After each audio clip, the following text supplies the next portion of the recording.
Right then, welcome back to, oh yes, Kanto South. One of my favourite tracks. It's not the fastest, it's not the most flowing, but it is a thorough test of a motorcycle. Front end, it's all about the front end. There's loads of places it can go wrong. There's elevation changes, there's blind corners, there's fast corners, there's curbs, there's track limits which are going to catch you out if you're trying to set a fast lap.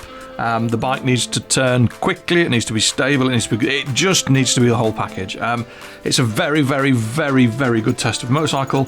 Time wise, well, the target for me is going to be that 135.6, I think, of the street triple. Maybe it's the 135.2 of the BMW. So no mucking about, straight in.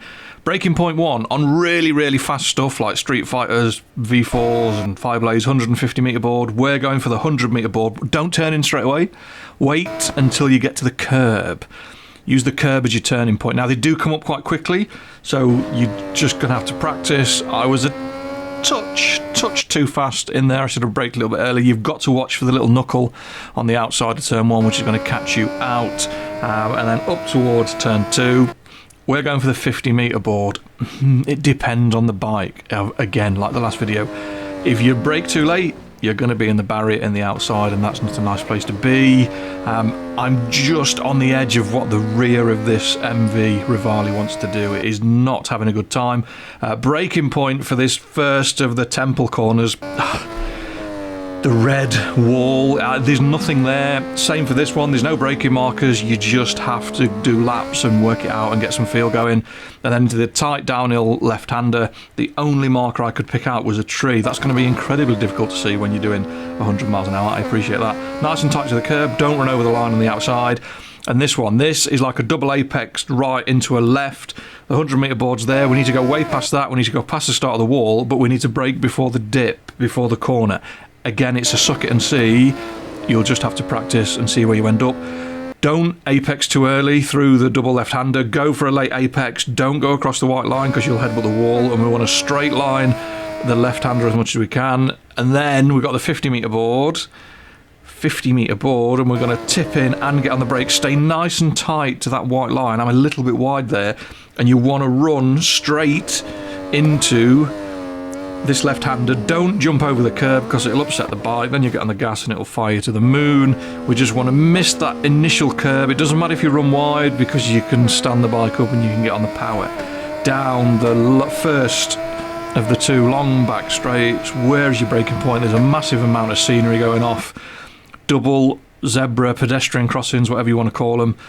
Fast bikes will be the first one, slightly slower bikes will be the second one. Keep the brakes on all the way through the left, into the right, and then you want to hit, well, not hit, as tight as you can to that curb. Don't run across the line on the outside because it will foul your lap, and then you've got a 50 metre board before the next right-hander. And there's a massive amount going on. I know that it's taken me quite a while to go through this and go, well, what can I pick out? It's quite difficult. Down the second of the long back straights, into the really fast right, and then the really fast left. Go as tight to the walls and the barriers as you can.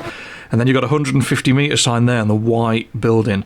It's the only one with like a flat, plain white frontage, so you will be able to see it. Use a bit of curb on the outside as you're braking. Don't hit the curb on the inside, that'll fire you to the moon. And don't run over the white line on the outside. Don't. Not do-do-do, don't. All the way up the hill, the bike's going to want to step out, keep flat out on the gas, and across the line. Yeah, very, very busy lap. One of the better tracks. Once it clicks in your head, it is a fantastic circuit, and if you put it all together, it should look a little something like this.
we go. Cross the line, hit the curb, fall off. And that's the problem. If you run in big lean angles, the pegs and the cases will hit the curb.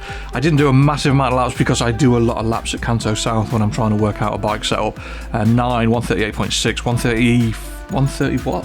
134.6. There was a 134.4 in the bag. The top 3 times are incredibly fast. I mean, the 133.6, geez, that is a second. Where am I going to find a second there? I don't know. So yeah, it's not about being top, it's just about putting that app together and seeing where we are and hopefully helping you if you're struggling with a little bit. There you go. I don't understand why the wheels are green. I've been looking at this. They're not green on my Xbox. They're just green on my laptop on this. But there you go. It's done. Thanks for watching. Thanks for commenting, liking, subscribing, all the usual jazz. The next one we're going to do is we're going to do the Mullenbach Schleife at the Nürburgring, the hateful little acidic track. So fingers crossed. I'll see you then. Take care. Stay safe. Peace.